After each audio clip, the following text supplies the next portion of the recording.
In this video, I'm going to show you how to set up and use Flask-RQ.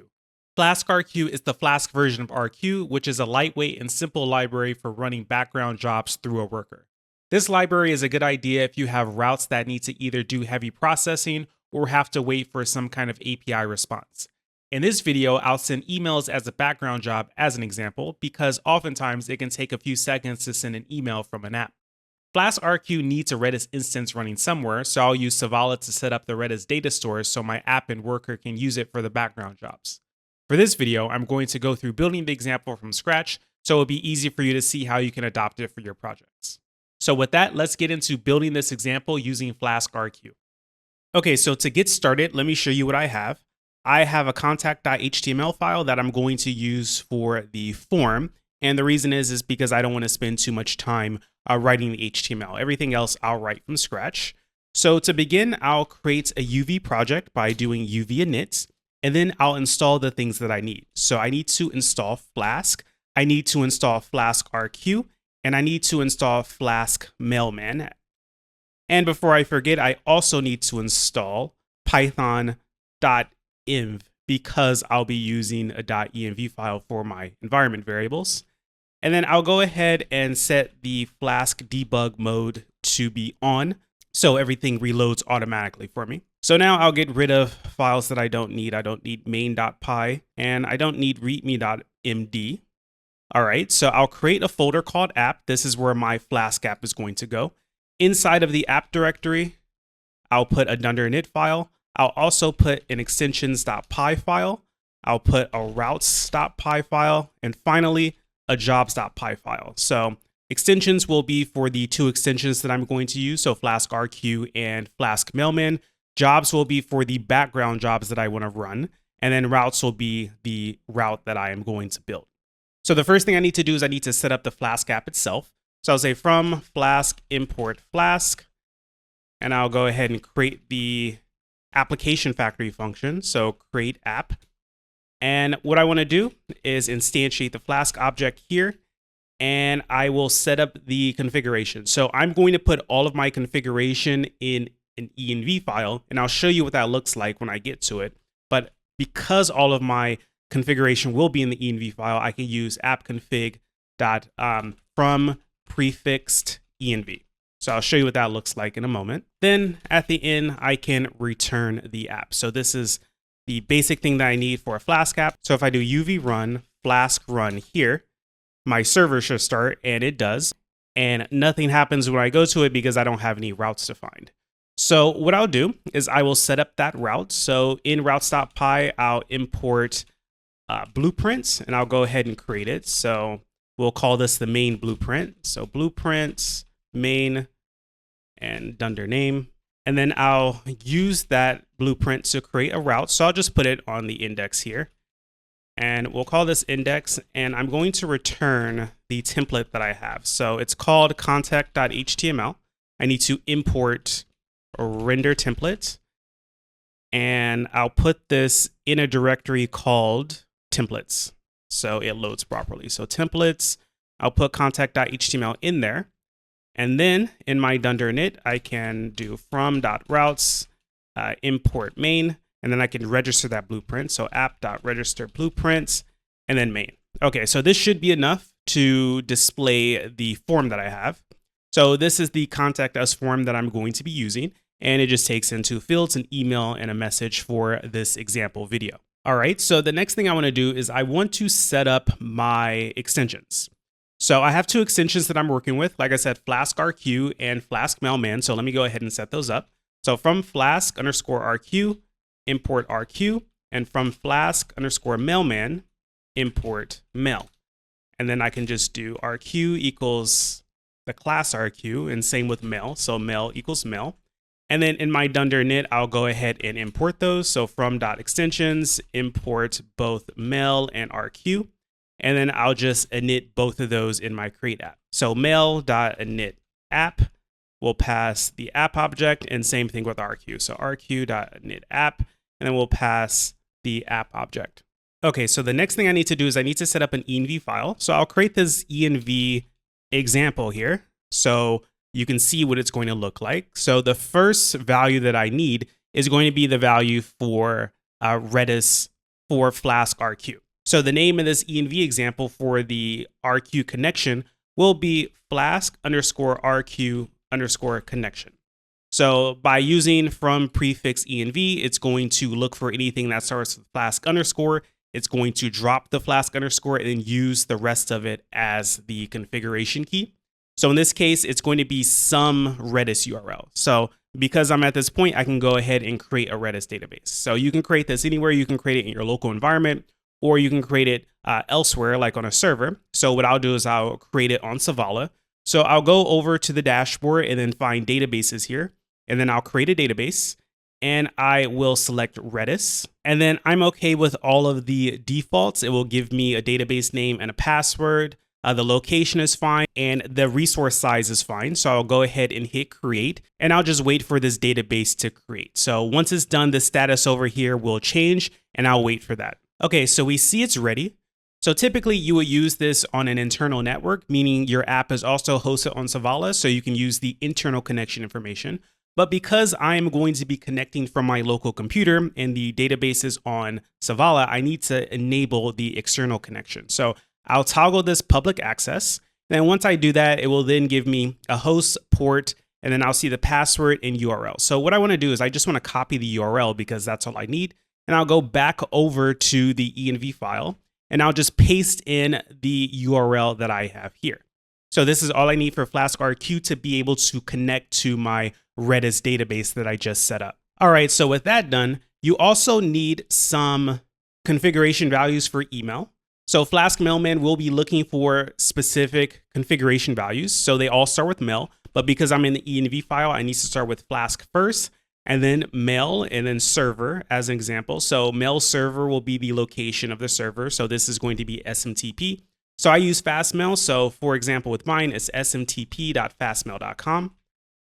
And then you have things like the username and password. So username, and then you have the password.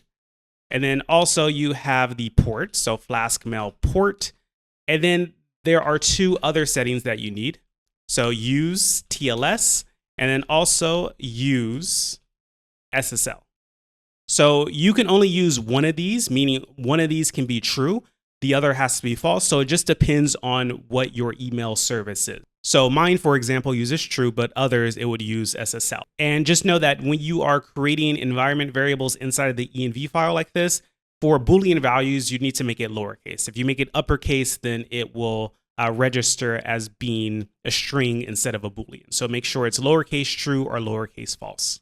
So I've already put these actual values in my real env file, but these are the configuration keys that you'll need, and you just need to set the values to whatever you're using. So now let me go back to the app. And before I go any further, I want to make sure that Flask-RQ can start up. And to do that, I'll stop the app and I'll just do Flask run and then Flask-RQ worker. And then once I do that, it should tell me that it started and then it's listening on default. So you can create multiple queues if you like, but for my purpose, I only have the default queue. So that's what it's doing. And just note that if your connection isn't correct, then the worker won't be able to start up correctly. Okay, so we know the worker will start up. So let me open up a new terminal and let me run that in this other terminal. So UV run Flask-RQ worker. And then my Flask app is going to run here. So UV run Flask run. Okay, so now with all that set up, let's create the example that I want to show you. So first I'll show you what it looks like without using the queue. And then I'll show you how to enable it in Flask-RQ and how to use it. And you'll see that it's pretty simple. So what I want to do is I want to create a function for sending an email, and I'll make this email really simple. So I'll do from Flask mailman inside of my jobs.py file. I'm going to import email message, so capital E, capital M, and I'll create a function called send email. So I'll keep this simple. I'll create a message and it's going to take the email message class. And then there's going to be a subject. So someone contacted you. There's going to be a body. So what I'll do is I'll put a variable here for the message, and I'll add a parameter to the send email.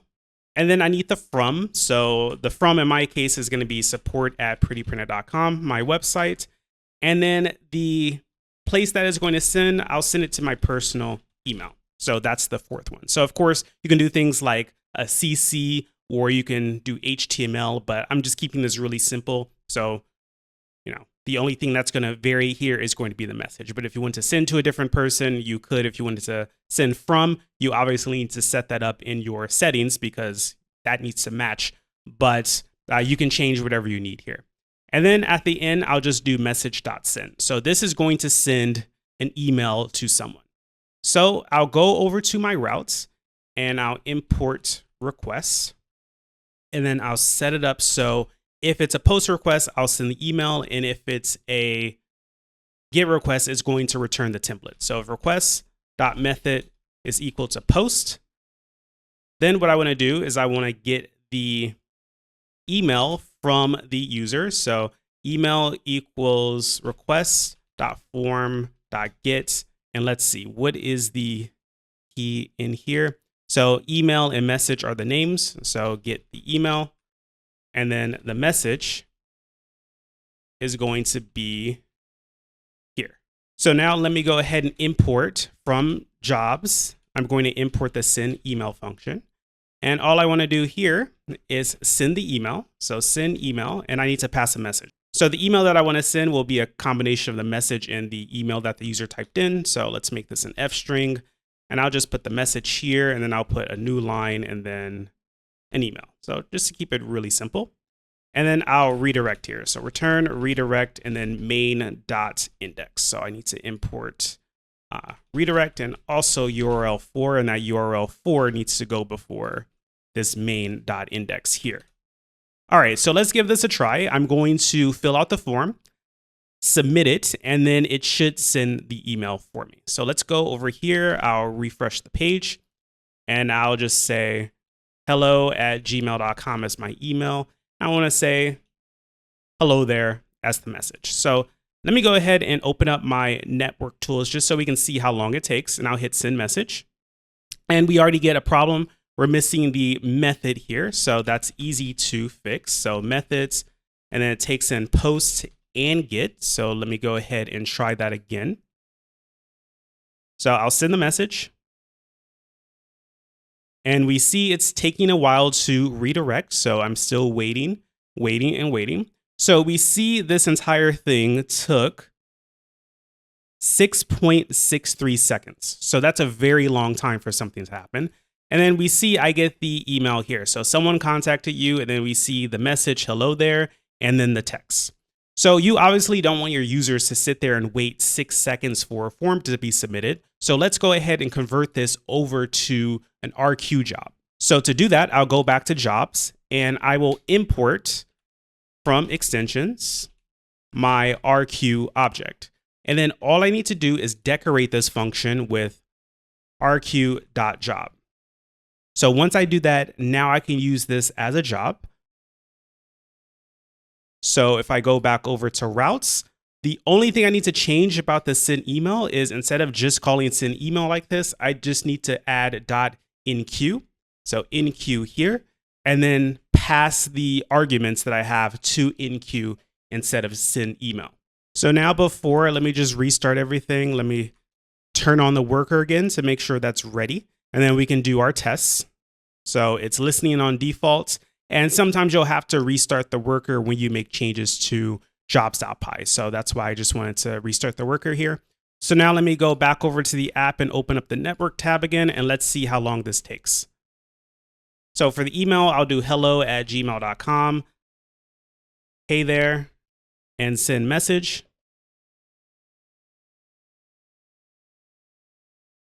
And we see it was a lot faster this time. So instead of 6-point-something seconds, it's 1.82. My local environment is a little slow, so it's still really slow here, 1.82. But the point is, it's considerably faster. In a real production environment, this would be measured in milliseconds instead of the seconds like my environment here. And we see I get the email. And if we go back over, we see In the logs for the worker, we get this successfully completed app.jobs send email, and then we see that my email message is there, and then it tells me that everything was okay. So as you can see, it's really simple to use these jobs in your Flask app. So if you just want simple jobs that you can run, you can easily set this up. Now, let me show you how to inspect what's going on your queue. So you do have this Redis database set up. So what I'm going to do is I'm going to show you how you can look inside of this Redis database if you need to debug anything. So let me go over to applications here, and I'll create an app. And for this, I'm going to select Docker image, and I'm going to paste in the Redis Commander Docker image. So it's Redis Commander, all one word, / and then Redis-Commander. All right. And then the name, I'll just say Redis Commander. And then make sure the location is the same as the location of your Redis instance. And then for the resources, you can just pick the smallest one. So I'll hit create. All right, so for this, I need to connect my Redis instance. So I'll select it from here. So valuable peach slug, that's the name of it. I'll toggle this add environment variables, and I can just go ahead and add all these environment variables. And then Redis Commander will pick up where my Redis instance is. So now that I have the environment variables ready, I can just go ahead and hit deploy now and deploy application here. And I will wait for it all to deploy. Okay, so it's done. It's pretty fast because it's just taking the Docker image and running it. So I can click this visit app here, and it will take me to the Redis Commander home. And then I'll be able to see my RQ stuff here. So we see one job was finished. And then we can see the jobs that I've added here. So for example, this send email, that's what I sent. And we see the queues that we have. So I only have one queue. I have the default queue. But if you ever want to come over and debug what's going on, so you can see if something failed or not, or if it was even queued in the first place, then you can use Redis Commander. And as you can see, it was pretty easy to set up on Savala to connect to the Redis instance that I already have. So that's all I wanted to show you in this video, how to get your Flask app working with Flask-RQ. It's really good if you just need basic background tasks to do things like sending emails like I did in this video, or connecting to an API when the result won't ever be sent to the user, so the user doesn't have to wait for it. So if you're doing anything like that, anything simple, I think Flask-RQ is something that you should consider. And if you want to create your own Redis server or app on Savala, you can sign up today and get a $50 credit. Also, please like this video and subscribe to this channel if you want to see more videos like this.